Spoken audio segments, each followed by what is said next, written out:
Why are we called Negroes? Why are we deaf, dumb, and blind? Why is everybody making progress, yet we seem to be lagging so far behind? Why are we mistreated? Why are we in this condition? Stripped of our name, our language, our culture, our God, and our religion. Here in America, all of our religious training has been gotten by the preacher. He has told us of a heaven way up in the sky that we can't enjoy now, but rather after we die.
Alaikum. I love that song. I love that. It didn't look like you wanted that music to end. I didn't. I love that. I love it. I was vibing with Sister Felicia as well. Assalamu alaikum. Yes. In the name of Allah, the Beneficent, the Merciful, we bear witness that there is no God but Allah and that Muhammad is his messenger. And we like to greet our 7th region coalition audience in the greeting words of peace of Assalamu alaikum. Hotel, peace be unto you. Ashe. What else? What's up? All y'all. Free to land. So welcome to tonight's show. We are so excited to be here with you tonight, and we have an awesome experience for you. So get ready and call all your friends, shoot them out on Facebook, share, like this broadcast. Do it now. Share, like, broadcast on YouTube, Twitch, Facebook. Share it on Instagram. Tell everybody. So all of our sports fans. Don't tell everybody. Tell everybody. Come on in the room, all the sports fans. All the sports fans, come on in the room. You're in for a treat. So let me begin by introducing. Well, first, Brother Tony. What say you? You want me to go ahead and begin? No, not yet. No. I just thought you might have had something to say. You look like you got something else to say. Okay, so you got. I'll say is all praise is due to Allah. You could introduce everybody else. Praise be to Allah. Will do. Okay, so who do we have with us tonight? I am back. Praise be to Allah. You are back. I am back. Thank Allah. So excited to be with you all. Have missed you and have so much to get you all caught up on. So I am Sister Felicia Muhammad, and I am your universal self-healing facilitator, right? With empowering you to know how to shift that's keeping you stuck, that self-healing inner talk, all right? And you should have all that written out instead of just co-host. Right. I don't know if it's enough letters. No, I'm just kidding. And so we have right here, we have our talented brother, Tony Muhammad, who is in the ministry, 7th region in Miami, our regional headquarters. So thank you so much, Brother Tony, for all that you do with inspiring, pushing the program, bringing people out, saying a kind word, teaching the children, being an example. We really honor and appreciate you and thank Allah for every action that you do in the cause of We Allah. thank Allah for you for helping the 7th Region Coalition to help develop further in the Praise cause be of to saving Allah. lives. Thank you, thank you, Because thank you. the 7th Region Coalition to help save lives has expanded and developed because of your work and your influence, dear sister, and we thank you. Praise be to Allah. Yes, yes. And over here, right in this corner, we have our astute brother Philip Mohammed, who is the 7th Regional Protocol Director and definitely extraordinaire in every phase of action that he takes as he courses this planet. Thank you, brother Philip, for your what's the word I'm looking for? Je ne sais quoi, le je ne sais Hard quoi. work and dedication.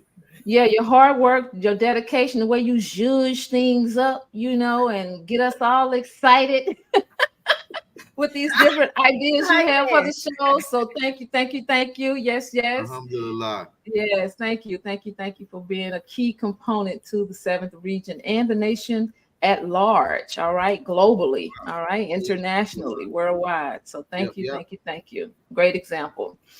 And last and certainly not least, we have the left heartbeat of the 7th Region Coalition. She said, "Oh." We have the left heartbeat of the Southern Region, and our regional minister, Brother Patrick, is the right. So we got his left heartbeat on here. Our beloved, talented, multifaceted master, the Khalila Muhammad. Thank you so much for continuing. Original salute. Mantle, original salute. Yes, I'm just trying to be like you when I grow up, Sister Felicia. That's it. Hey, we reflections of each other. When I'm down here, you pull me up. When you down here, I pull you up. That's what we do. Absolutely. That's what we do. That's what we do. Absolutely. So, and we welcome all of our phenomenal guests. Those of you who are here every week, thank you, thank you, thank you. We love you. We appreciate you, and we want to continue to serve you. So definitely send forth your ideas of the different topics you would like for us to discuss. Any your platform. Bring back. Yes, this is your platform, and we want to know how we can continue to support you in helping you to empower you to save your own life, because nobody else is going to do it but you. And we're here to give you the information to support you in being able to know how to do it, what it looks like, and be an example for you. So with that, over to you, Brother Tony. All praise due to Allah. Thank you, Sister Felicia. In the name of Allah, the Beneficent, the Merciful, I bear witness to the oneness of Allah who came in the person of Master Farad Muhammad, the Supreme Being, to whom holy praises are forever due. I am forever thankful to Almighty God Allah for raising from among us, showing his divine favor among Black people and the aboriginal peoples of the earth, that one that would be raised, and it has been raised. I thank Allah for the most honorable Elijah Muhammad, the exalted Christ, and now Mahdi, the eternal leader of the nation of Islam. And I thank Allah for the one in our midst today that is continuing to teach the multitudes of our people, fulfilling the scriptures in which we are told that we would be given a comforter. And he has comforted us, and he is guiding us. I thank Allah for the Honorable Minister Louis Farrakhan. Assalamu alaikum, peace be unto you. Buenas noches, sak pase, Frida Land, Abaragani. Greetings in every greeting that our people may be greeting each other in. Welcome to the 7th Region Coalition to Help Save Lives broadcast, which is Thursday Night Talks. Thursday Night Talks was assembled, really not just Thursday Night Talks, but the 7th Region Coalition to Help Save Lives was assembled by our student regional minister, Student Minister Patrick Muhammad, soon after the Criterion message of the Honorable Minister Louis Farrakhan, which took place on July 4th, 2020. And our original purpose was to guide our people to safety in a time of unsurety.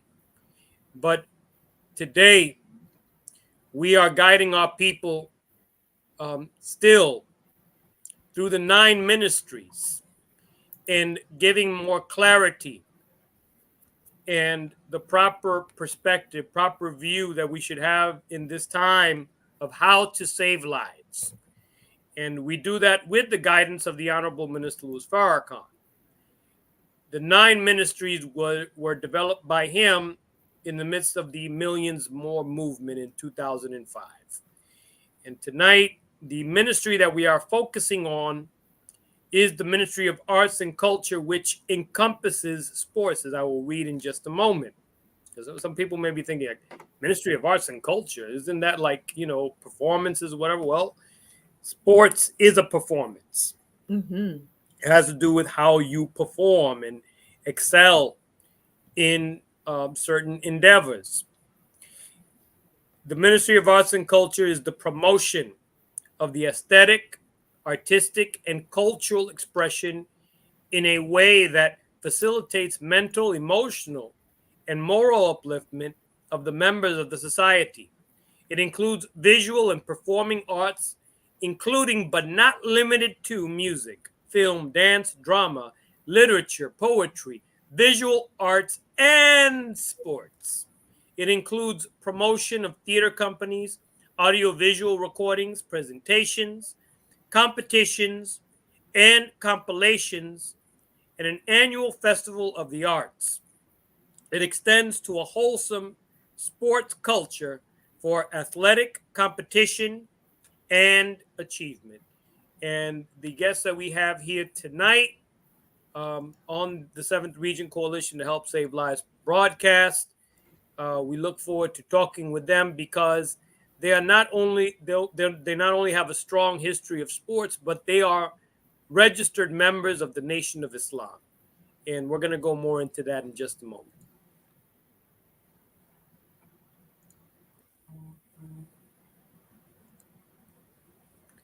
And with that, if Brother Philip, can you, if you could read bio, Brother Philip? Absolutely, brother. How are you feeling this evening, sir? I'm doing fine. Praise be to Allah. Good, good. Listen, man. So I don't. Brother Philip, before you read the bio, what do you have on? It says three-headed monster. It's the 3-headed monsters, brother. You don't know nothing about that, brother? What was that about, bro? That's the Ice Cube. That's the Big Three. You know the Big Three basketball league, the Ice Cube. Who was involved in that? What? Abdul Rauf. Come on. Yeah, that is that's the Ice Cube league, the Big Three, right? And one of my favorite players, man, in the Big Three was the brother formerly known as Chris Jackson, right? Who was trying to see if I could find. We won't go into too much, but that's the Ice Cube league. I figured it was appropriate. I don't get a chance to wear my jersey too often, so I figure we're doing a professional sports show. And even though our guests are predominantly football players, also I wear it. And in fact, I got one of these as well for our student chief of protocol, brother Abdul Rauf Muhammad, who was up there in Chicago. When I seen it, I was like, I'm gonna get 2 of these, one for me and one for our chief of protocol, our beautiful brother Abdul Rauf. And because brother Abdul Rauf, or Mahmoud Abdul Rauf, when he was in the NBA, he was one of the first ones that when they did the Star Spangled Banner and they would sing, and he would sit on the bench and he would do it in protest. This was pre-Kaepernick, and he's not the first one to do it, but sports has always been a way to infuse your own beliefs. You know what I mean? And it's been shunned on, right? With LeBron James, they told LeBron James, shut up and dribble the ball, right? Well, we having a show tonight that's a little different. We'll get into a little bit more. But before we do that, I want to introduce you to the guests that we have on the show this evening. Is that all right with y'all? That's all right with me. Come on, beloved. And in the same thing, I'm also we are in a terrible storm down here in Miami. Like what just came through, we still having some glitches. So I'm a little slow on this end with my internet. I don't know if you all are catching me late, if there's a pause or a delay. But when I tell you there was a lightning and thunderstorm, the Honorable Louis Farrakhan has told us to watch the weather. And it don't mean stand outside and just like watch the weather. Like, no, it means we must study these patterns that are occurring because they're becoming more and more and more intense.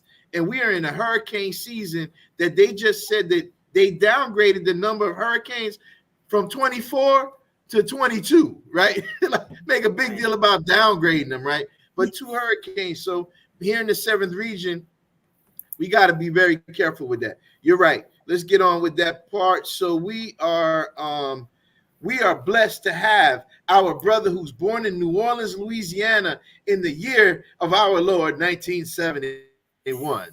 Brother Sean grew up in a small town called Algiers, Louisiana. He began participating in football and track and field as a preteen at the local park in Algiers called McDonough Park. And after his Pop Warner days, Brother Sean attended Edna Carr Junior High in Algiers, Louisiana, where he played basketball during the 7th and 8th grade years, and he decided to play football once the school district made the budget cuts and decided to eliminate the basketball program. Likely story in all of our neighborhoods, right? So Brother Sean did so well in football. He earned a reduced tuition scholarship at St. Augustine Senior High in New Orleans. While at St. Augustine, Brother Sean proved to be one of the better athletes in the state of Louisiana, earning him a scholarship to Florida State University in Tallahassee, Florida. During his time at Florida State, he earned the MVP Player Award in the 1992 Cotton Bowl and was one of the key contributors to Florida State's first national championship team.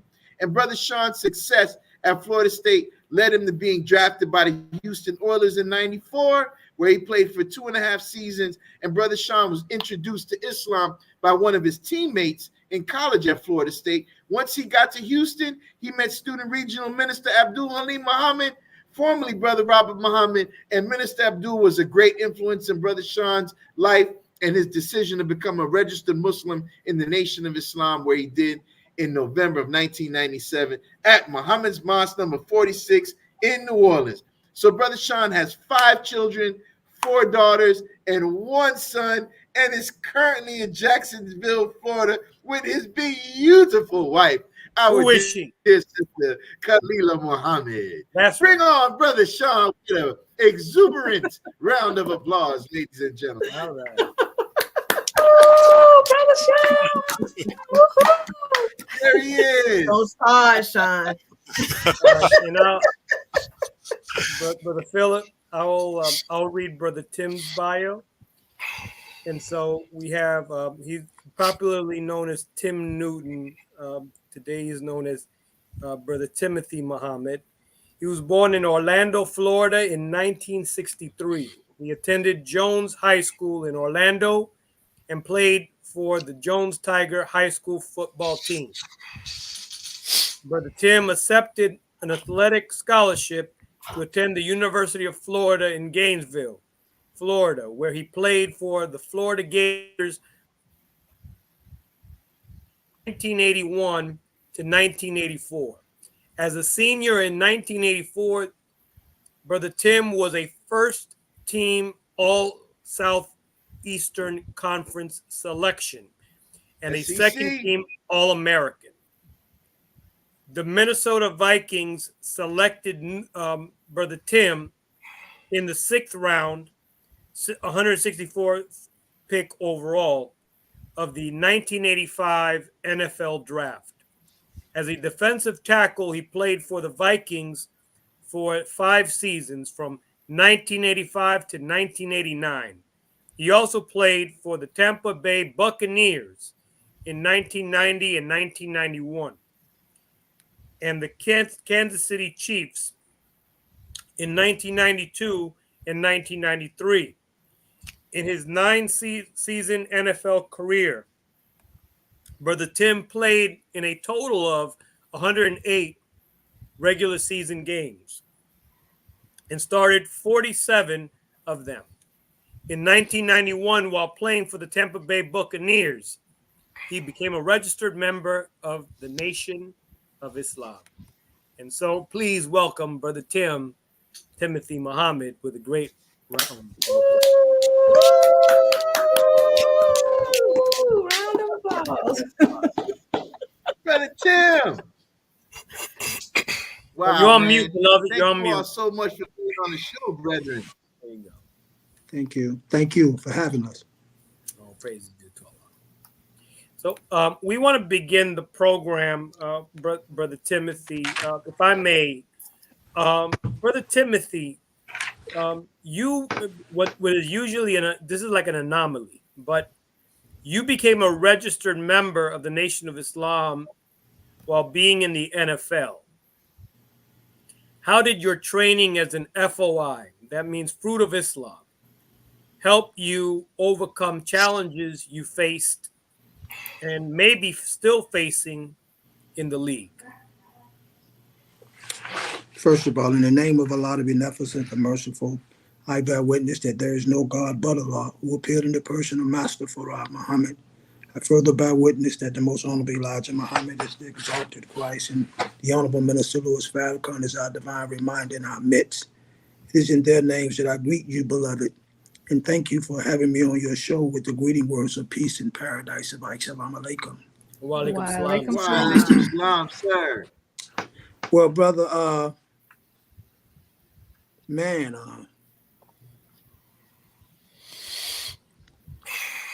As we say in the mosque, Brother Timothy, take your time. Take your Yes, time. sir. Take your time. when I Time. well, let me just give a backdrop. I got introduced to Islam in my senior year, and there's my beloved minister, Salam Alaikum, my spiritual father, Minister James Muhammad. I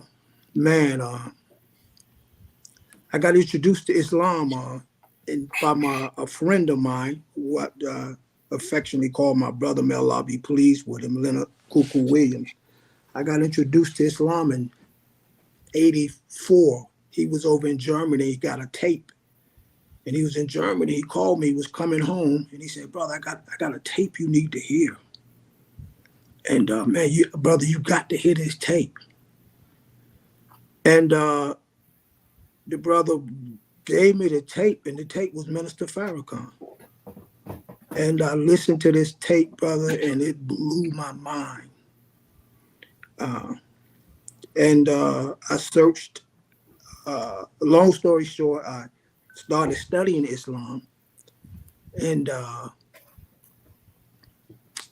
I tried to join the Nation of Islam in Minnesota. I was in Minnesota, and I couldn't find a mosque. So when we would go to Chicago, I would go to the mosque and meet with the brothers. They would come by my hotel room. I got the books, and I even was just studying so hard and just reading about the minister. I was still in the world. I was doing worldly things, drinking, smoking. I was, Yes, sir. And but I was Sister Patricia Muhammad. I don't know if you all are familiar with her. She worked in the Final Call. May Allah be pleased with her. She would send me final calls every 2 weeks. I was getting final calls. And I was in the world. And so I would get these final calls. I wanted to be an FOI. I wanted to be like these brothers so bad. And I'm gonna have to say it, I was in the clubs and whatnot, but I was taking my papers to the club. And I was sitting in the club drinking and passing out final call newspapers. I mean, it was crazy. But once I got to Tampa, I found the mosque, was introduced to the mosque, and found the mosque. And that first day I joined on. And a couple weeks later, this beautiful man from New York City came, Minister James Muhammad, and he ushered me, for 2 years, and trained me. He and Brother Stanley Muhammad trained me, and I went through when you first get in Islam, it's like you're you know, you Brother Sean, you know, but all you brothers know, and you sisters too, you know, you can't get enough of it. And so it changed me because I was like I said, I was drinking and smoking it, but once I got into Mars, all of that stopped. You know, it all just stopped. And you know, I was under Brother Stanley and under Minister James and a lot of beautiful brothers and sisters in the mosque, but I was still in the, you know, playing football. And you know, when I was playing football, you know, I was in trouble a lot. When I was in Minnesota, I think I had like 4 DWIs. And so every team that I went to, I was under a testing program. And so I had to be tested every week, you know, and as the season went on, every 2 weeks. And, you know, when they start seeing something different about this guy, you know, the testing started slowing down. But it was just a miraculous change. But it's a flip side of that too, because it's like these teams, they want you to be, you know, they want you to be in the world. You know, they want you to be not only in the world, but of the world, you know, because that's how they control you. See, if you got a weakness or something like that, then you controllable. Yes, sir. And I don't want to just belabor, but one of the things that happened in my Islam, I was in Tampa in 90 and 91. And I really was playing good ball. And so in 92, we got a new coach, Sam Weiss. And my contract was up, and I led the defensive line and tackles and sacks. And I took the job from another guy. And, you know, so, you know, the guy, they wanted, when you're in the world and of the world, when you out here doing these crazy drinking, smoking, staying in trouble, they can control you. When contract time comes, they got leverage. Well, they didn't have this leverage with me anymore. You know, that's one of the things I attribute that to to the Islam. They didn't have the leverage anymore. So when my contract came time, you know, now I'm you know, they don't want to sign me. And so the crazy thing about it, they eventually, like the last preseason game, they signed me. And big contract, biggest contract of my career.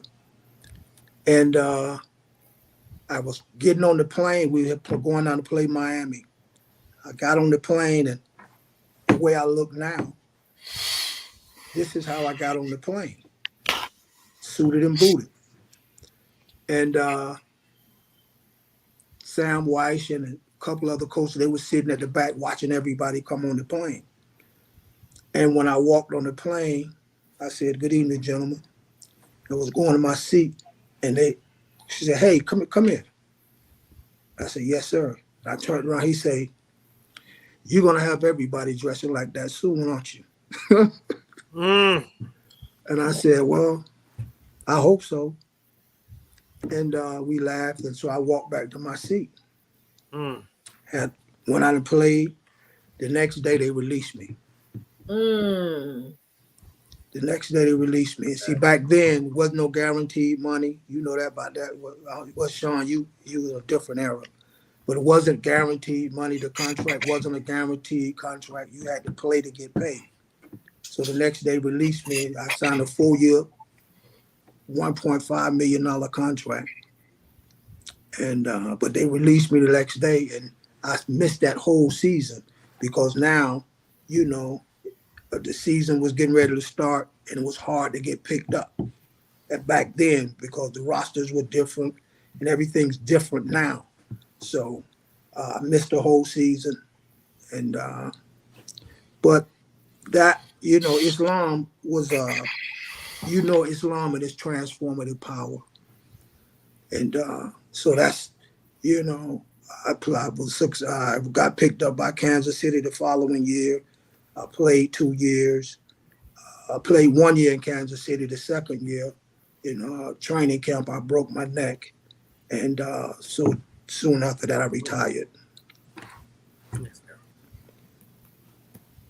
I hope I answered your question. You're just going to drop that like that, Brother Timothy. Right. I broke my neck. But it's all right. That ain't no thing. Well, I mean, I Small don't thing to a giant. I don't want to, I can continue to go on and on and on, but I just, yes, sir. come back to that. Yes, sir.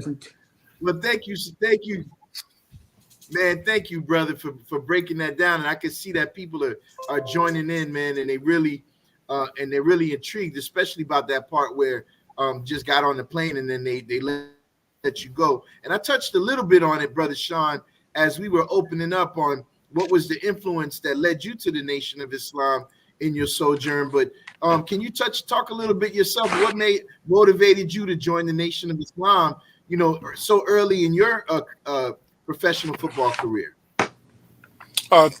In the name of Allah, the Beneficent and Merciful, I bear witness that there is no God but Allah, who came to us in the person of Master Farad Muhammad, to whom all praise is due forever.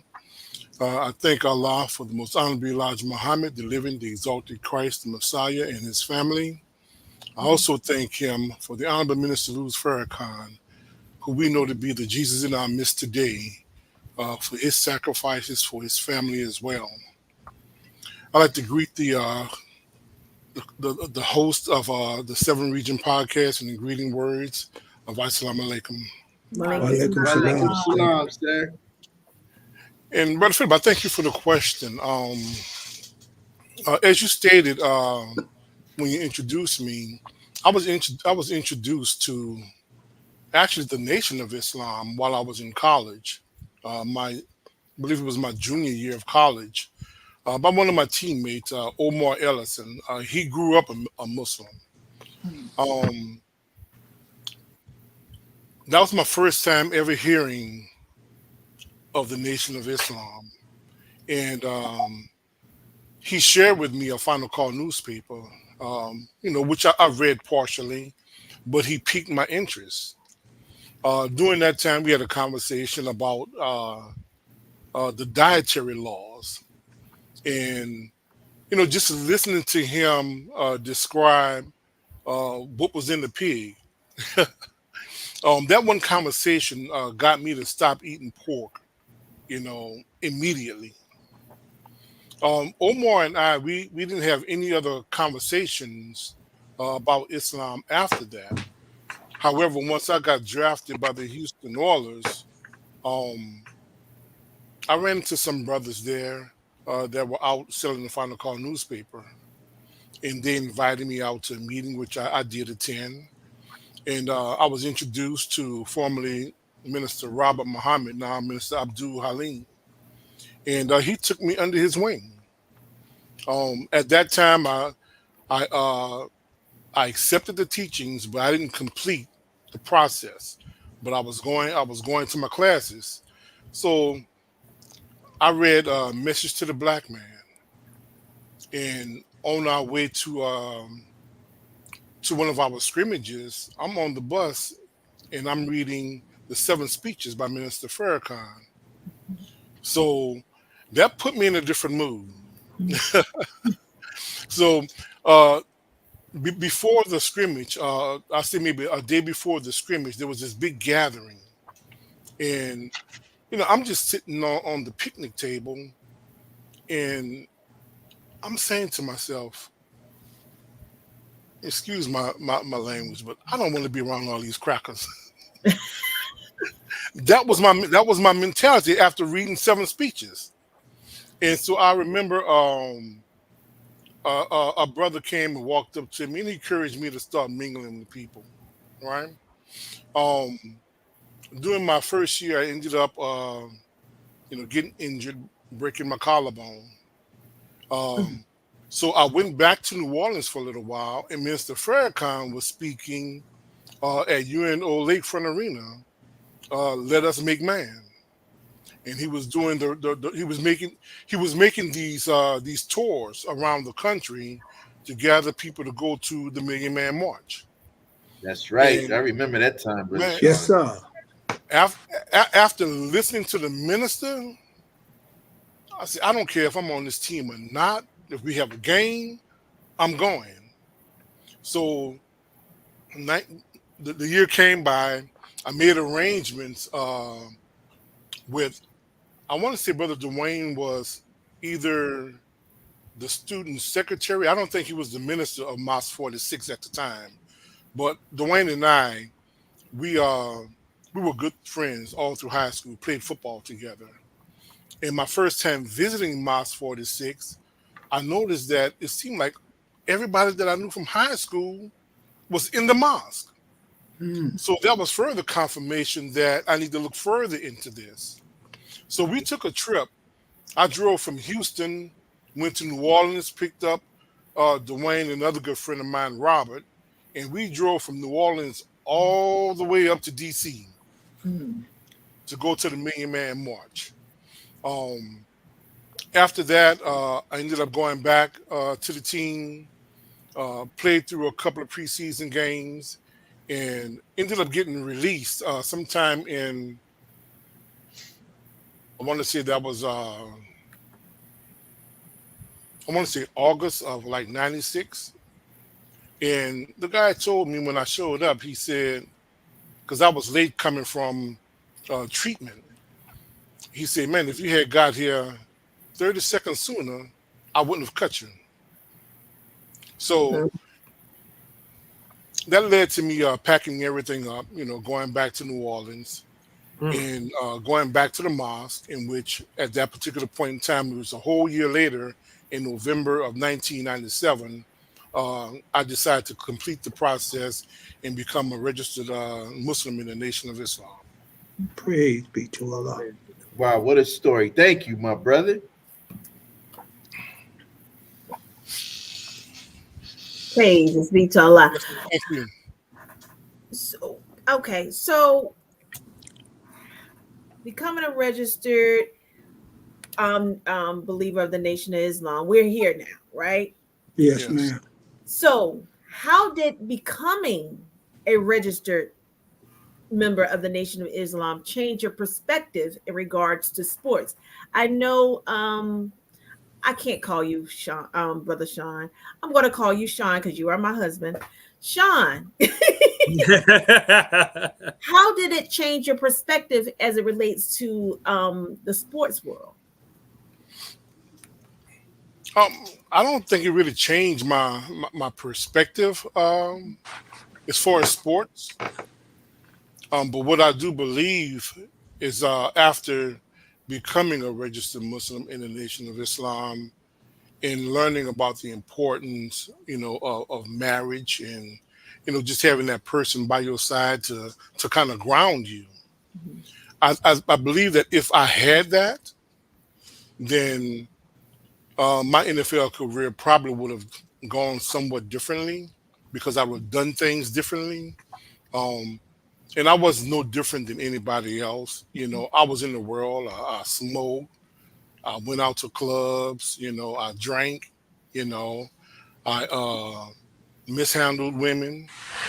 But coming to the Nation of Islam, you learn better.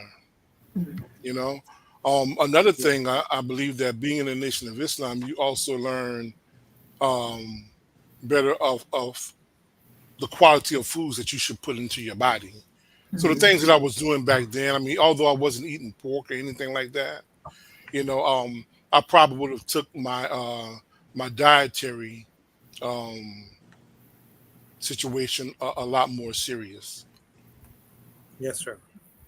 And Brother Tim, with you, the same question. How when you became a registered member of the Nation of Islam, how did it change your perspective in regards to the sports world? Well, as I said, I became a FOI while playing football. The more I spent time with the believers. And the more I studied, it naturally did something to me. It was bringing me back to myself. I was getting a clear picture of who I am. You know, in football, Sean can attest. They, you know, and it starts young. Gladiator, warrior. You know, no pain, no gain. You gotta love it. Well, when we come into Islam, we're given the knowledge of self and the knowledge of God. So now this love shifts, you know, and it's not football. Well, first, I never wanted to play professional football. So let me go there. Okay. That was not a dream of mine. I wanted to be a police officer, a state trooper. I went to school for criminal justice. That's what I tell everybody, but you know, anyway. But so that was never a dream of mine. So I tell people all the time, I was living somebody else's dream. Wow. So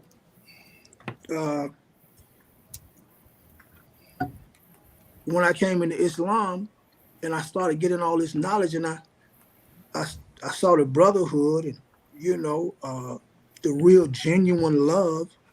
You know, in football, the thing that unites you is winning games. See, you'll unite with a white boy better than you will with a brother in football if he can do what needs to be done to win. So that's, you know, everybody that one mind, one sound, one voice, you know. But as I start getting the knowledge of self and the knowledge of God, the natural inclination to God started happening. You know, and then it came back to me and said, damn, I only want to be here anyway. You know, and then what happened with me in Kansas, Tampa Bay, when I got into Islam, and immediately I got tested, got released, sat out a whole year, had to train for a year. But at the same time, training for a year, but I'm in the mosque. I'm with Minister James. I'm with Brother Stanley. I'm talking about two soldiers. Right. They're witness. You see, you know, and so I'm getting this training, and I'm training and working out, you know, and so the natural inclination, you know, football wasn't as important. Football actually became a job. See, for a lot of our players, it's your life. See, you know, it's your life. I was trying to get out of the league, but my family, I'm finna tell on them. My family, you know, I'll sit down at the end of every year and have a meeting with the family and say, look, I don't want to do this no more. Man, come on, Dad. Oh, man. You know, the wife, the children. God, you crazy. What you mean? You so, you know. No, I said, I want to, you know. You know, I wanted to do what I'm doing now. Right. See, it was just a natural process. Wow. You know, you can't go to Savior's Day, and you can't go to the different events. You just can't go to the meeting and sit up under that kind of life and power and it not affect you and start moving you. See, surely I'm being turned. See, Allah was turning me. See, he was turning me into the, like I said, I was, and it dawned, I said, damn, I'm living somebody else's dream. Yes, sir. This ain't my dream. I thought I wanted to be a police officer, but I really wanted to be a FOI. That's the real police officer. You know, so for me, that's what it was, you know. And so now, Brother Philip, when I broke my neck,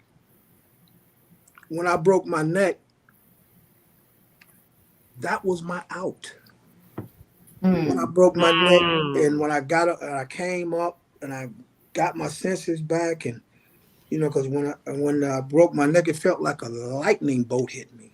I don't know what a lightning bolt feel like, but you know, and everything that these coaches and mindsets taught me about being tough, in that moment, I said, I can't do it. I can't be tough like that. I can't be not having feelings and not having emotions. I can't do that in that moment. And I just, you know, I collapsed. And then when I came to, I said, I'm done.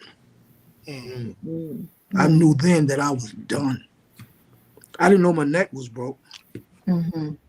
But and I mean, a guy was able to get up and walk around, but I knew something was wrong. And so it took a couple months. They told me I had a burner. You know, Sean, you know, you got a burner. Oh, you got a burner, Yes, you sir. know. And but that's for me, I knew I was done, and that was my way out. That was my opportunity to tell my family, hey, look, your daddy broke his neck. He done. I can't do it no more. So that was my way out. Wow. You know, and Yes, sir. so here I am today.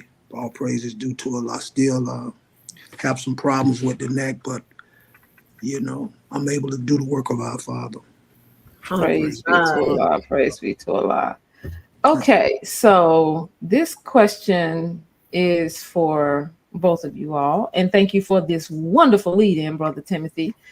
So how do you deal with or maintain long-term injuries after your professional career is over, such as, you know, and Brother Timothy, you can build on this, the neck injury, and Brother Sean, you know, the collarbone, and it's no coincidence that both of you all, the injuries, major injuries, are to the neck in that region, that fifth chakra. Oh my goodness. And it's a whole lot of emotional energy that goes along with the whole frequency of the neck. So that's another show though. So so Brother Timothy, we can start with you so you can continue to build on that, and then go to Brother Sean. So what's the question again? The question is, how do you deal with or maintain long-term injuries after the professional career is over? So how are you dealing with and managing the broken, you know, the broken neck? You say you still having some challenges with it. So how are you I broke I said a broke neck, but let me clarify what that in some cases. So I had a C5, C6 neck fusion. In my particular case, they went in through the front of my neck, took a bone out of my hip, and took the damaged bone out, and fused that piece of bone in between the C5, C6. So I have motion, but I can only go so far with it. So I'm,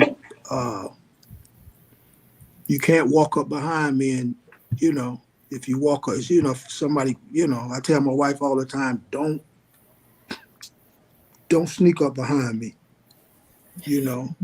because you could really cause a lot of problems, because the way you react, the way I just react, you snap, Right. and you can, so I have a lot of pain. I'm in pain constantly with that, but it's pain management. How do you deal with it? Pain management. You got to know when to say no. I can't go in, Brother Sean, and do squats, put 300 pounds on. I used to put the squats on it. That's right. I can't do that. You have to know your limitations. But I mean, you can see this finger right here. I think I broke that about 5 or 6 times. This finger here, the cartilage is gone in it. Broke the left arm. I think and I broke my right leg. Excuse me. And I don't have a posterior cartilage in the back of the posterior is the back of your leg. I popped that, so I don't have a posterior in that left leg. So I mean, I had quite a few injuries. Also, of course, with the what Sean and I was talking about earlier, got some issues with that. Some depression and anxiety that I have to deal with. It's really it's really difficult sometimes to talk about it. And Yes, sir. Because one of those, watching football. I watch football, and I'm amazed at what I watch the athletes go out. Oh yeah, and I got a bone bruise in my right thigh where a dude knee went into my right thigh and bruised it all the way to the bone. That's just like, you might as well get shot. You rather get shot than to get that happen to you. Wow. And sometimes I can feel that even today. But I watch football now, and I'm amazed at how the athletes go out there. They ain't got nothing on. They don't have no protection. And they're, I think they're much more physical to some degrees than we were. And maybe it's because we were, man, if you saw me in a uniform, I had it all on. Thigh pads, knee pads. So I had it all on, taped up, I mean, maybe I had it on because I was so broke up, And but I just don't. If I had it all to do over again, knowing what I know now, I wouldn't play because it's a violent. It is a violent sport. Yes, and so the guys getting 10, 12, 13, 30, 40 million dollars a year, you better get all you can, because when you get through, you're gonna have a lot to deal with. So that's my. Yeah. I hope I answered your question. I want Sean to answer that question, because he's getting very emotional. Yeah. And I really want to know also too, in regards to that. Babe, are you okay? Yes, I'm fine. Okay. Yeah. It's like that. In the name of Allah, beneficent, the merciful.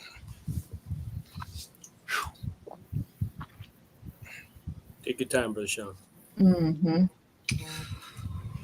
For me,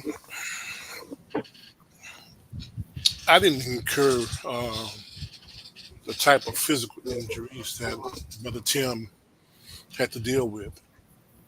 From Pop Warner all the way up through NFL. I broke my collarbone 3 times. One side twice, and then I think that was the left side twice, the right side once. Damn. 2 of those times, I continued playing until I couldn't play anymore. But for me,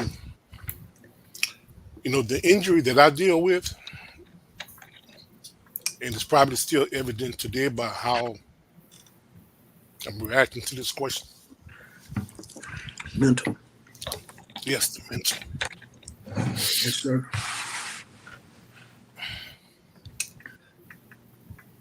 And I don't know how much of this I can attribute to, at the time, me being associated with the Nation of Islam. Yes, sir. But because I fell in love with the nation, I know I mentioned about me reading the minister's books on the bus and things of that nature. I used to have my Quran and my final call in my locker, and it got to the point with some of my teammates like Michael Barrows and Chris Dishman, they start calling me Muhammad on the practice field. Yes, sir. And I kind of had to calm him down, on doing that, But when you know the type of athlete you were, for myself coming out of high school, I was a top athlete in the nation. Hmm. And, from Pop Warner, even through high school and college, the game is fun. It's not really about the politics of it, you Mm. know. Go But ahead. when you get into the NFL, it Go can be ahead. very political, Go ahead, brother. and very cold. Go So ahead. unlike Brother Tim, you know, that was my dream.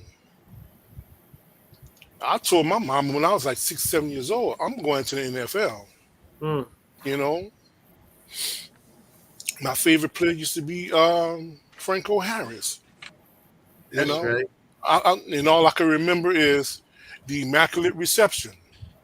You know, and coming up through middle school, Herschel Walker. I used to put my overcoat on and go outside, like right when the sun is going down, so you can Yes, see sir. that shadow in front of you. And I was Herschel Walker. Yes, Hmm. I sir. get my football picture to myself, and I'm running full speed up the street. You know, and you know, I think those things as a child kind of led me to my successes because I did it over and over and over again. But when you know you have the ability to play a sport that you love and you're not able to do it anymore, and it's not because you can't do it, you know, for me, I do believe that I was depressed for some years, especially having to go back to New Orleans. And now I think people are looking at me differently, you Mhm. know. Well, he couldn't even last in the NFL. This is me thinking this. Nobody ever told me this, you Mhm. know? And going from making the kind of money that you're making to now you're working at a front desk of a hospital or you're you're doing security work, none of it is making the ends meet like you wanted, like you had it before. And my goal was always to make it back to the NFL, you know, and that's where it became kind of political for me. And I knew that I was better than other people, you Yes, know, and it kind of hurt me to my soul, that I didn't have the opportunity to get a second chance, Mhm. you know. And what I learned from that was I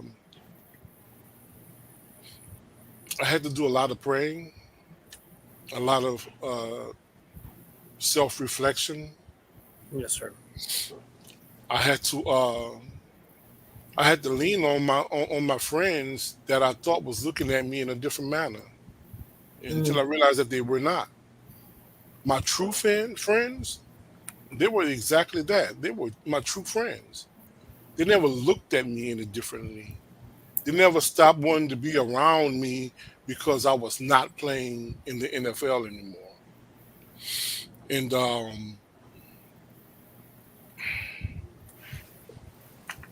sometimes the healing part doesn't happen immediately, Yes, sir. or whether it be physical or mental, because some of the physical injuries you don't realize the effects of them until years down the line. And my wife can kind of attest to some of the things that I deal with now. And I don't know if it's because of any injuries that I've had in the NFL, but I was a person. I wasn't a big weight room person, but at any given point in time, I can go in and max out with a bench of 300 pounds. You know, and now um, I got to call on my wife to lift a lot of things.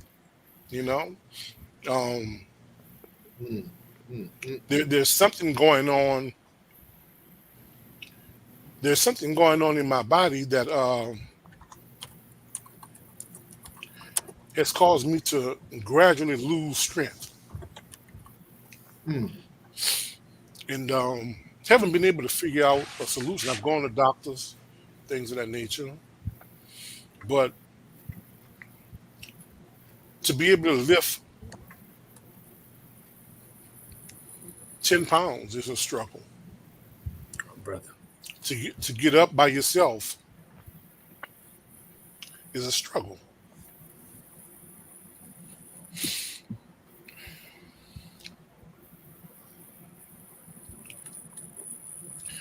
And that's a part of the mental abuse that I have on myself as well, because as a man, you always want to be the man physically as well. You don't want to see your wife, lifting things that you can't lift, or, have to call on her to help you up. And it just weighs on you.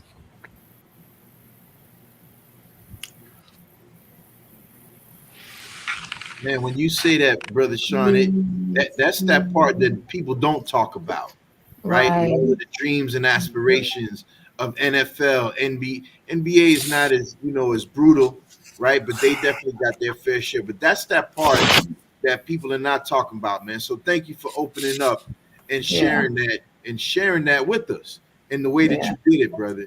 Because we are the 7th Region Coalition to help save lives, and that right there is helping to save some lives and to prevent some lives from getting damaged in the same way.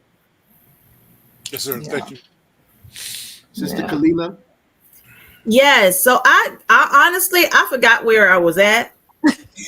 To my baby, and I just want to go over there and hug him, and I can't because I'm on the show. You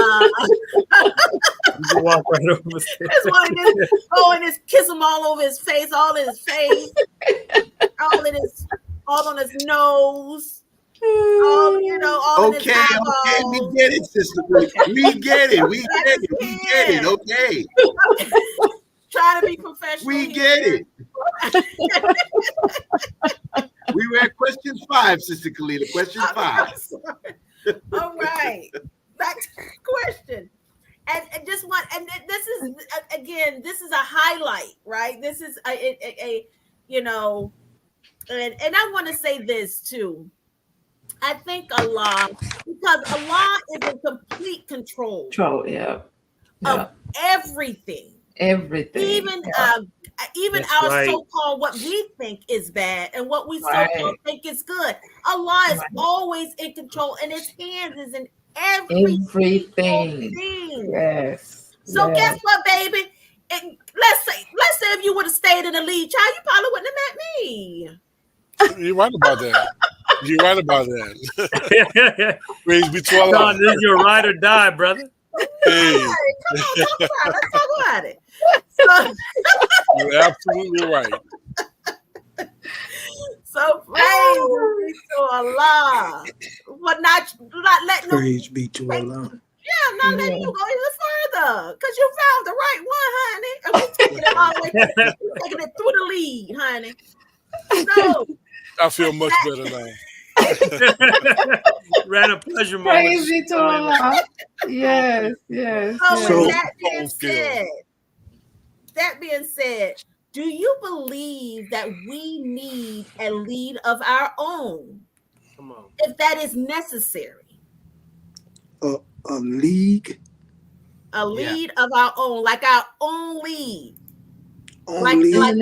Like the Nation of Islam league.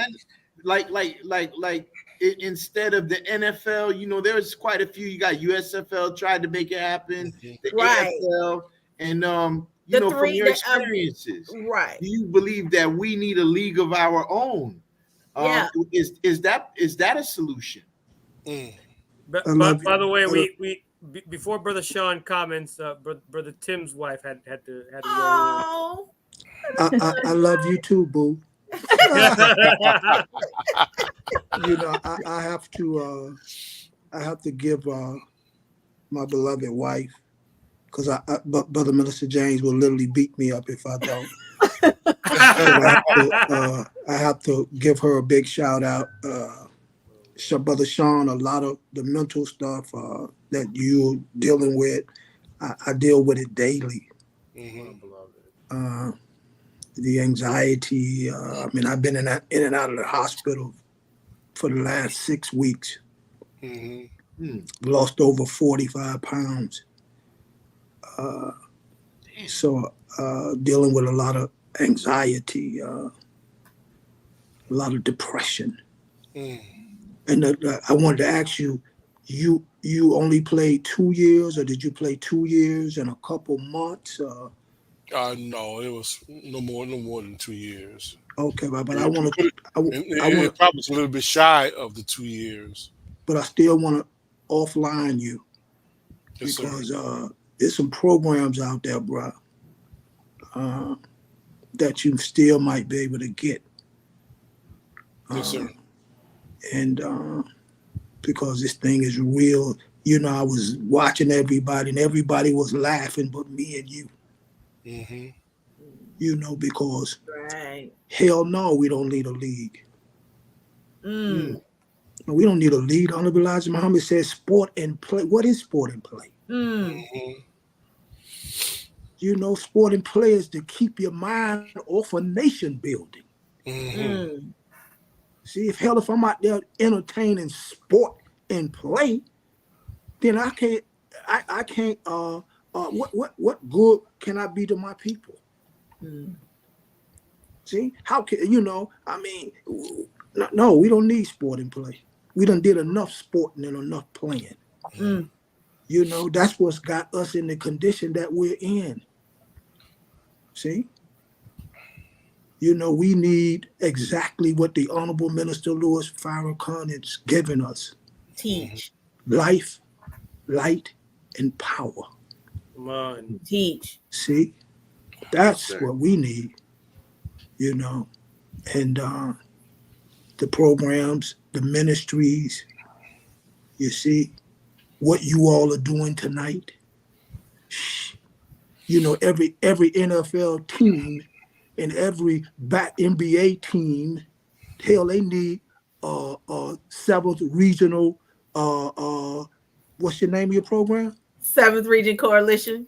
They need a Well, damn always coalition. have to save lives. They need hell because they losing lives. Come on. You know, they're entertaining us, but you know the hell that they going through. See, look at the abuse levels. Look at the road rage, even in college. Look at the University of Georgia. You know, boy got killed last year out there racing car. See the madness. The boy with the Kansas City Chiefs damn near killed 20 people this summer. Road rage. See, you know, we need guidance.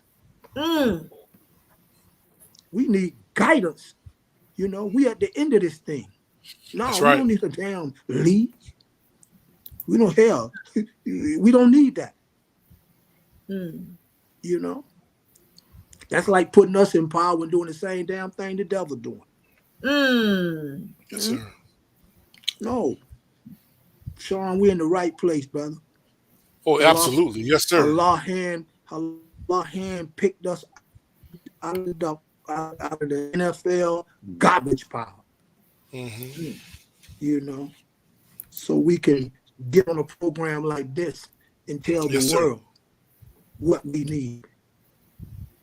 You know, what we should be doing, how we should be spending our money, how we should be spending the most valuable thing we have, time, healing self and people. That's what we need. Yes, sir. Brother Sean, I wanted to give you an opportunity to comment. But I want to thank my wife because she's been there for me. She's been there for me, and I can't thank her enough. And you know, I'm grateful that Allah, we've been together now 7 years, and she's been a wonderful helpmeet to me. It's been a rough road, you know. Being married is not no lightweight work. And but this sister Tamir Muhammad has been a great help to me. And I thank Allah for it. Love you, sweetheart. Praise Brother be to Sean, Like before I ask my question, I wanted to give you an opportunity to respond to that same question if you have anything to add to it, Brother Tim. Yes, I'll keep it, brother, pretty brief. I feel the same way, brother Timothy feels on that. No, we don't need our own league. You know, we have to remember that when Honorable Minister Louis Farrakhan came into the Nation of Islam, he was one of the best musicians, you know, in Boston. That's right. Honorable Elijah Muhammad gave him an ultimatum and didn't give him long to make the decision. And the Honorable Minister Louis Farrakhan gave it up immediately because he saw the value in the Nation of Islam and what the Honorable Elijah Muhammad was teaching. That's right. And the same thing applies now. You know, even if we go back to the Honorable, I'm not the Honorable, but Muhammad Ali, he was asked to give it up. Right. And he stayed longer than he was supposed to. Come on. And you see the end results of that. Go ahead. So I think that is a sign to us who are involved in sports during my time and now. You know, Minister Farrakhan may not tell us to get out, you know, but there is a time to leave. Yes, sir. Right. You know, you don't have to be there 15, 20 years. Come on, man. Whatever the case may be. You know, even in basketball, LeBron James, he's an anomaly. That Yes, may sir. never happen again. You know? But when it comes to a physical sport like football, it's like Brother Tim said, it's going to take us away from our mission. That's right. You know, now, do I think that children should be, their parents should allow them to participate? I don't have a problem with that because there is a lot of benefit in team sports. Mm-hmm.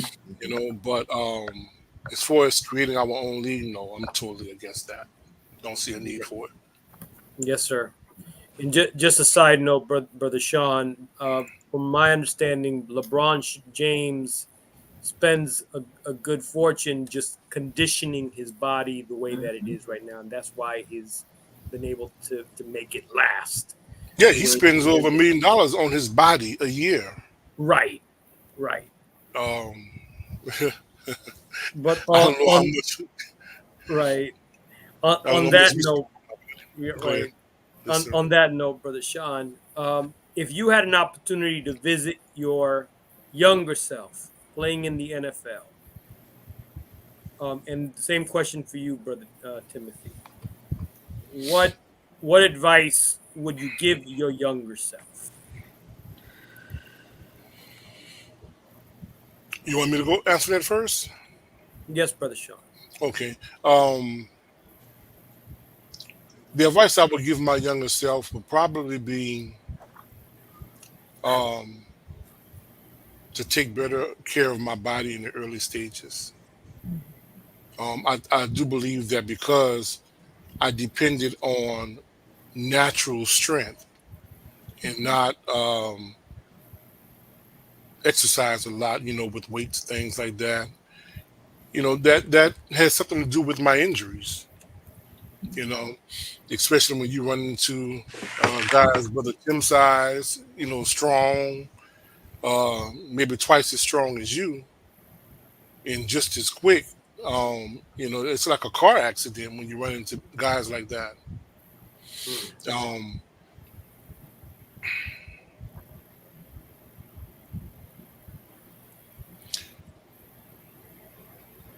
I would also tell myself now to seek better education on the financial part of it, because coming in the NFL, I mean, I had nobody teaching me about how to handle the little riches that I got. And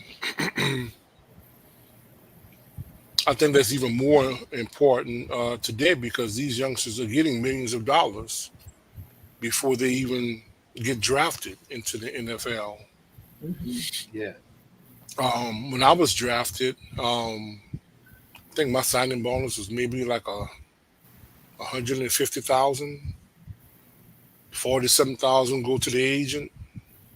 You know, coming out of college, you're feeling yourself, so you're buying cars, trading it in, buying. I mean, I went through 3 cars in about 6 months because nobody told me better, and each one required a down payment because I didn't have any credit.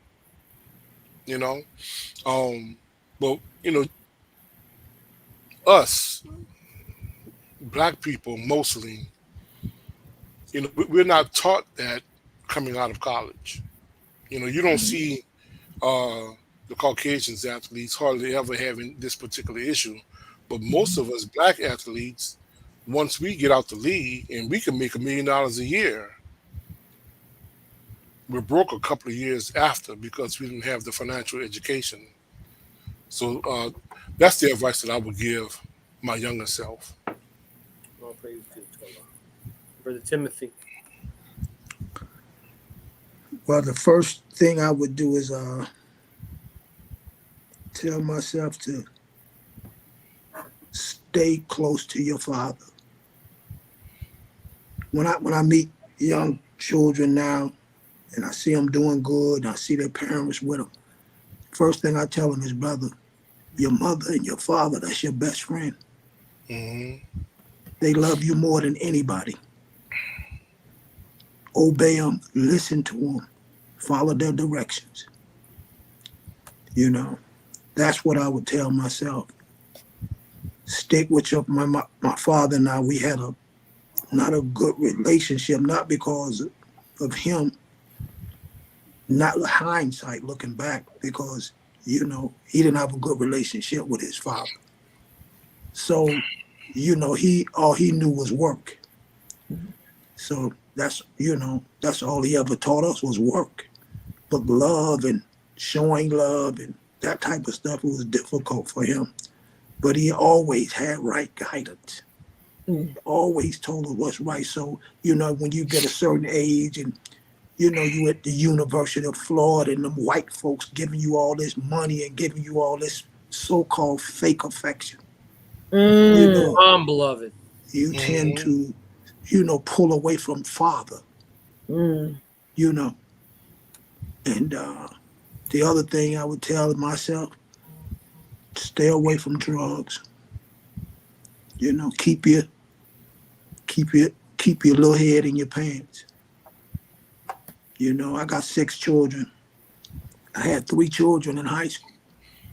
Before my first year, I had 2 children in high school, and going to college, one was on the way. And I was a late bloomer sexual-wise, but when I started, I was like a rabbit. You know, everything I touched got pregnant. You know, and I love my children, and you know, and yes, I ended up at the University of, well, I can't tell you. I guess I can. Hell, they can't do nothing about it. They paying athletes now. But I went to the University of Florida because they would help me with my children. You know, I wanted to go to FAM, HBCU. I wanted to do all that, but hell, I had 3 children. And that's the one thing, the way I was raised, I'm going to take care of them children because my daddy took care of me. Yes, sir. You know, so, and, but I would tell myself those things, drugs and alcohol, obey your parents, stick with your parents, and, you know, safe sex, abstinence. So, Brother Tim, that is a wonderful segue to go into our next question. Because we see basketball wives, we see football wives, we've seen the show Ballers with The Rock, which, you know, actually opened up the avenue for Denzel Washington's son, which I never even knew that was his son when I was watching the show. And then afterwards, it was, and he played ball, and I believe he played at Clark himself just like our dear brother Abdul Malik Saeed Muhammad, who's up there on the West Coast, who was a star athlete himself over there. I think he played at Clark or Morehouse, one of the two in Atlanta. But Morehouse, thank you so much. And so in saying that, you know, we see basketball wise, football wise, ballers, you know, and shows that exhibit the tumultuous world of love and marriage and the world of sport and play. Like, how do you make that work? You know, marriage and family, as you know, when you're involved in sports, man, it's some of the athletes that may be watching right now that need balance. Well, which mind are you talking to? This mind or the other mind? Come on, beloved. Come on. There's the answer. You know, because I mean, I gave you a snapshot of my mind. You know, when I was balling, see, I had the same mind they have. Mm. You know, man, you know, I've been married a few times, and I'm just, you know, but and I ain't gonna tell you which one, but one of my wives told me, you know, when she got pregnant, she told me, you better get a good attorney. You better get the best, because that's what I'm gonna do. You see, wow. You know, At least she told you. Right.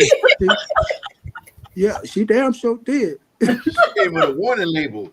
Bruh, you know, soon as she got pregnant, because I was that dude. She knew that when she married me. Mm. You know, and there was a lot of other stuff to go along with it, because I just got introduced to Islam, and I told her God is a man, and she was Pentecostal. So I mean, you know, I said, this book here says God is a man. Elijah Muhammad. I didn't know who Elijah Muhammad was, but I knew who Farrakhan was. Right. I said, his daddy said God is a man. You know, and I'm around there drinking and smoking and snorting, hollering about God is a man. So I can't blame it all on, you know, it wasn't all her fault, you know, because she had to do what she had to do, because she had a lunatic in the damn house. Right. Wow. You know, so just keeping it G, you know, that basketball, you know, you know, that's the life that our people are living. Mm-hmm. They're living, they call it, I'm living my what? My so-called best life. Yes, you sir. See? So any opportunity, did the man give them to get on TV and act the damn fool and call it your best life because you got a few dollars in your pocket? Mm-hmm. You see, you know, that's what we gonna do. Yeah. See? And most of the stuff we see, you know, when you really look at it, the pain and suffering is really going on with the athletes, right, Sean? Yes, sir. You know, all the hell that they going through to keep the checks coming. Right. See, sticking the needles in them, you know, on the steroids, you know, going out getting the illicit drugs, because the drugs they giving them ain't working. See, they doing whatever it take to stay on the football field. Yes, sir. See, they doing whatever it take to get that next payday. Mm-hmm. See, you know, and you know, and then you know, because they don't really show the lives of the football players, they show the lives of the football players. What? Why? How see, we can't even see it because we so blind, deaf, and dumb. You know how they are spending the money. See, you know, so you got to play an extra 2 or 3 years. When do you get out? You can't get out. See, I tried to get out, but the pressure was coming. No, you all right? You gonna be all right? You know, but I'm, you know, coming home from work, going straight to bed, depression. Because I don't want to be there. See, but you got to be there because, you know, you got to live up to what your children want, and you got to live up to, you know, and then nobody saying, but baby, how do you really feel? See? See? Man. You know? So, wow. Thank you. Brother. Yeah. Brother Sean, you want to add anything to what Brother Timothy said in terms of love and marriage and, you know, professional sports and the challenges as well as, you know, the successes? Um, I think I mentioned this earlier that I wish I had a wife when I was playing. Hmm. In particular, this wife that I have right now, Mm-hmm. Hmm. Talk about because when you're in the NFL, you're a single man.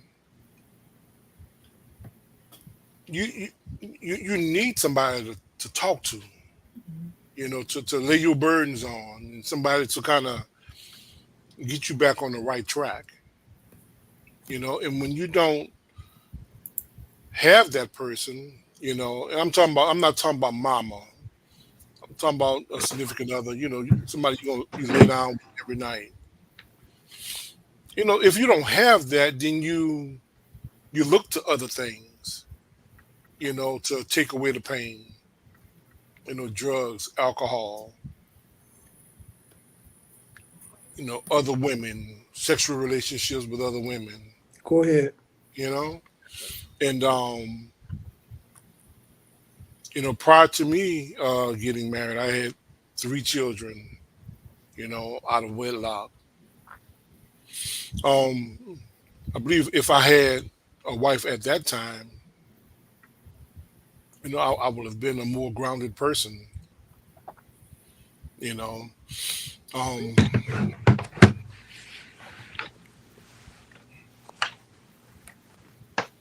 I know that if I had my wife then, the one that I have now, MGT. yeah, MGT, that goes a long way. Come on, praises be to Allah. come on. It goes a long way. Um, because you have that woman that you want to make sure that she can depend on you. You know, she's going to give you that energy, to go out there and give it another go the next day. She's going to be that counselor for you, that therapist, make you Yes, feel sir. better, Yes, sir. when you're hurting deep down inside. Yes, sir. I know this is a little bit off of the having a wife, but Hmm. just to back up a little bit, the little time that I played in the NFL, prior to me getting into the NFL, I had a great relationship with my mother. You know, then I got that money, Hmm. and I remember the worst thing I could ever remember telling my mama was, "This is my money," Hmm. you know, and I can see now that I was on a downward spiral at that particular point in time, Mm. and if it were not for Minister Farrakhan telling us to reconcile with our parents, my relationship with my mother will probably be totally different today. And if I had remained in the NFL, I don't know if I would have heard that message from the Honorable Minister Louis Farrakhan, because it wasn't until 2006, after Hurricane Katrina, uh, that I'm on the phone with my mother, and we had a pretty bad argument. Mm. And I reflected on what she said. I immediately called my mother back and apologized to her and told her that Come on, boo. I'm doing what Mr. Farrakhan asked me to do, and how much I valued her and respected her, and that I never want to use that tone of language with her again. Well, that caused my mother to change as well. And my wife can attest to this. My mother, she can want for nothing now, you know. Um, and not that I'm the richest man in the world, I'm not even close to it, but I would sacrifice anything for my wife, my mother, my children, because of what the Honorable Minister Louis Farrakhan taught us.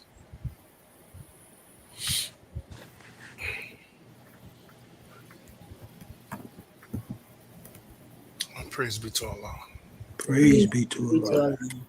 Allahu Akbar. Praises be to Allah. All right. The last question for the night. And this is a beautiful segue to now we are talking about, you being, these wonderful gladiator athletes, now you're turning now into kind of like the dean of sports, right? And when they say the dean, this is the one that, gives counsel to the ones that are now in the lead or having dreams, like you say, Sean, and to become players in the league, or Brother Tim, totally opposite. What encouraging words do you have to give to our young athletes that are coming up in the league? I'm gonna start with you, Tim. Oh yeah. No, go ahead, Brother Tim. Well, when I have the opportunity to speak with young brothers that's in the league now or getting ready to preparing to go into the league, I have a grandson that's in the 11th grade this year, and the constant thing that I always tell him, I told him, said, we have a team. The team consists of your mother, your father, your brother, and myself. That's your team. Because we all love you. You got your coaches, and that's your coach, but you got a team. The team is a support system. I have a relationship with my grandson that he can come tell me anything, and I won't judge him. If you're wrong, I'm going to tell you you're wrong. If you're right, I'm going to tell you you're right. But I'm not going to judge you, and then I'm going to strive to give you the soundest advice that I can. Right. See, whatever conversation you have with me, that's a conversation with you and I. But if it's going to affect you in a negative way, I will tell your mother. Right. See, your mother is your mother. Mm-hmm. Obey your mother. Your father's your father. Obey your father. What they say, go. See, if you're going to play football, you're going to get your grades first. And that's what brothers in college, I tell them, get your grades, because football ain't going to last forever. Get your education. Just don't want to be a football player. Hell, want to be a doctor, a lawyer, physical therapist, school teacher. Want to be something else, because one day this is going to end, and then what?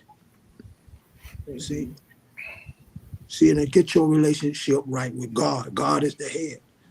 That's what I tell brothers now. If you're going to play football, work your craft. If you're going to do it, do it. That is excellent. But excellent advice. I tell them to get a team. You're going to get an agent. Make sure your mom and dad the team going to choose the agent. Don't let an agent come to your house to get you at the restaurant, with some other cats, and y'all sitting around the table and y'all talking money. No, that's the biggest trick out there. That's the trick of the devil. Come on, beloved. Get your team together, and then, no, you sit down with my team. Damn, my mama cooking. Come to the house. We're going to sit down with my team, my mama, my daddy, or my mama, boy, for whoever. I got a team, my coach. See, what you got to offer me. Kids, they going to college now, and they getting paid in college now. They just passed. The NFL, they lost the lawsuit, and the government said you got to pay them now. So now when they coming out of high school, they getting paychecks. When they go to college, they getting a check. See? So I said, told my clients, we got a team. See? We got a team. When the colleges, when the coaches come, they got to come and sit down in front of the team. See, this is what we want. We want him to 4 years of education. We want him to graduate. My grand, he's a 3.5 student. We want he can go to college and graduate. Mm-hmm. Yeah. See, so that's what I tell guys. What your team look like, bro? Well, I got my agent. I know you got an agent, but what's your team? You should have a team before you get an agent. Your team with the agent. Come on. See? Excellent. You know, when you go to the Mars, advice, when you man. go to the Mars, and you come out of processing class, you got a captain, you got a minister, you got a secretary, That's right. you got a protocol director. That's your team. Come on. You see this, the secretary gonna say, look, this is what you need to do charity-wise. The captain gonna say, hey, look, get with that lieutenant because he gonna teach you how to soldier and fish. See, because, you know, we come into this, that our job is the resurrection of the dead. Mm-hmm. See, and the minister, he's going to administrate all of it. He's going to balance it out. See? So then we got to have this same mechanism in place when we dealing with our Minister Rasul. This is what he told me, and I'll end on this. Minister Rasul said, brother, when you play football, brother, you didn't play football to be a football player. You played football to get the knowledge of it, to bring it out, because all knowledge is transformative. You know, you can take it to another area.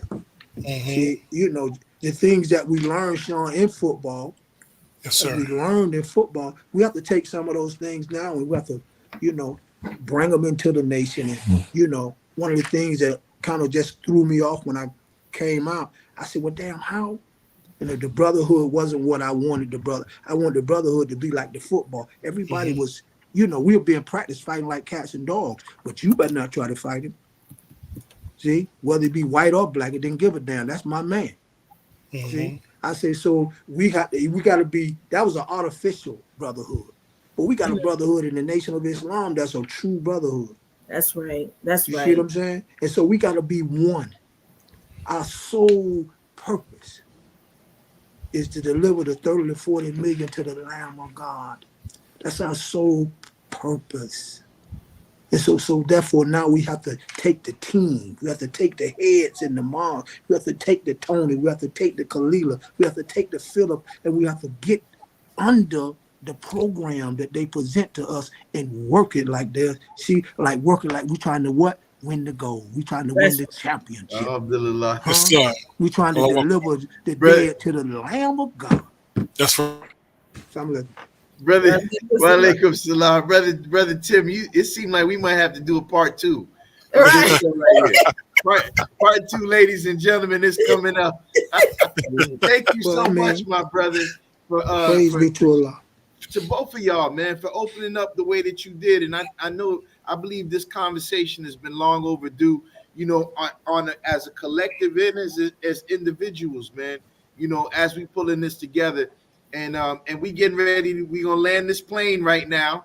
And in saying that, we want to make sure that everybody that is watching, you know what we do. We see you, Brother James. We pray, James, my minister. We pray you get Brother started. James. And you know, myself as well, Brother Timothy, I registered in Muhammad's Mosque number 47. What? See, that's what we should be hollering about. 47 and a half. which funny enough, and then we got Brother Sean with just 48. You know what I'm 48? saying? Right there. So it's all in divine order. So to everybody that's been watching us tonight, thank you for staying with us. Because this was one of our longest shows, man, but it ain't seemed like it. Because It did not.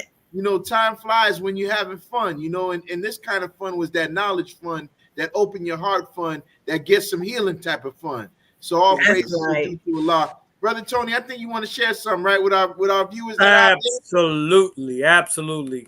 Beloved family, if you enjoyed tonight's program and you would like to see more programs just like it, you can visit our YouTube page. But in order to ensure that we continue to bring this quality program to you, mind you, this is a labor of love, but the streaming platforms that we're using, they're not free. We do need your support. And we thank you for whatever you're able to donate here tonight. You can make a Cash App donation to $$ 7th Region Coalition 29.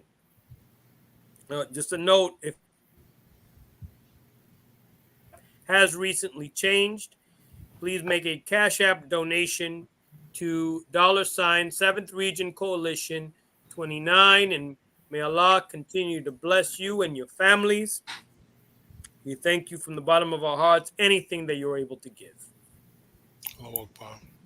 Brother Tony. Yes, sir.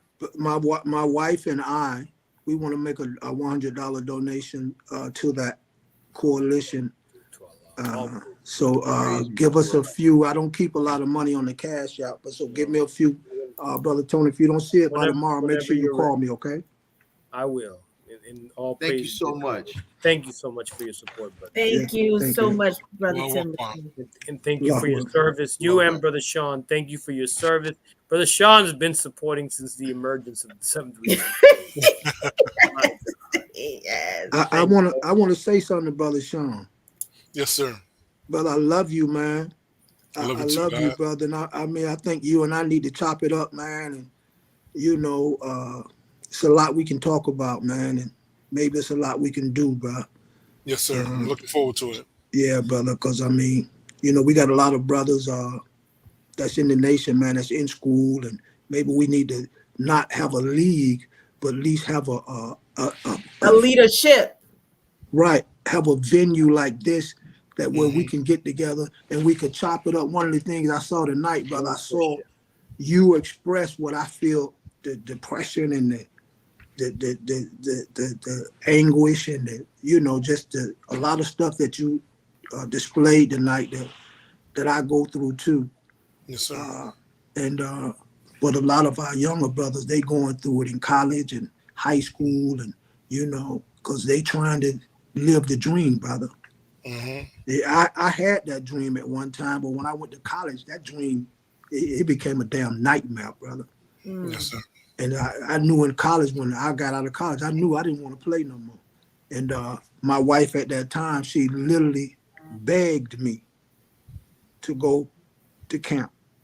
She literally, because I just didn't have it, bro. It was because you spoke about the politics. The politics, that's, you know, every time, brother. You see cats sitting out there, you know, ain't better than you. And they on the team. Right. You know, but just because the coach made a decision that was, you know, not favorable to the best player. You know, so we need to talk, bro. Yes, sir. And I will say this before I close out. I want to thank the 7th Region Coalition again. Yes, sir. Because this was like an auditing session. It was, there you go, brother. That's what I was trying to get at. You know, right, I feel much better. Yes, sir. You know, now. And you had to get it out, beloved. Yeah, it's very therapeutic to get it out as well. They tackle some engrams tonight. Because we don't get to talk about these things. You know, we hold it in. And some my wife, she may not have ever heard before. No. You know, so I'm going to be looking for all those kisses she talked about. Absolutely. You know? They're on the way. Yes, sir. Yes, sir. But, yes, sir. Praise be to I thank y'all for giving us the opportunity to get this out of our systems. Thank you. And stay tuned, because this show will connect to other shows. So have your phones on, because not only this show is a pilot for all other shows. We have Sister Angelica show and it talks about healing. So she's definitely going to probably be reaching out to you. Brother James on Closing the Gap, they're definitely going to be reaching out to you. As you can see, Brother James already said good show. That means that's keep your phone on, because he's definitely going to be reaching out to you, because this is something that is needed. This is something that's long overdue. And like you say, you see all these Instagram and Facebook page that everything looks good, you know, but it's really not good. So we need to talk about what not is good. It's not good. Right. That's and right. We have to put that to the mirror and heal from it. Yes, ma'am. Identify and heal. Yes, And ma'am. that's what this show is all about. And I thank you all so very much from the bottom of my heart. From It was a opening high up. honor having This both. is one of the reasons why I married my husband, because he was he was so transparent and he just opened up his heart, and I just fell in love with his heart. So Amen. that is one of the things too that I just want to be mindful of our show, and our show is about helping save lives, and I'm pretty sure that we have helped save a couple of lives tonight. Praise be to Allah. Allah. Brother Allahu Philip, Akbar. the floor is yours. What is that? What is that, gator, beloved? brother. It's A gator, Well, it just, Brother Sean, like, hey man, Brother Sean's like, it's funny enough. I'm taking. It just happened to be on. It really did just happen to be on my desk, Brother Sean. Yeah, right, I said, right. Wouldn't that be interesting if I put? And it's actually from the Gainesville, Alachua County, events and tourism. We recently had I was recently in Gainesville, and I happened to pick it up. But this is not a gang. This is not a clique. This is what we call the 7th Region Coalition to help save lives. And we don't set trip. Brother Sean, Brother Timothy, we love you, brothers. And we're looking forward to the great work that's going to come out of this discussion. So on that note, we greet everybody in the greeting words of peace. And thank you for joining us. Assalamu alaikum.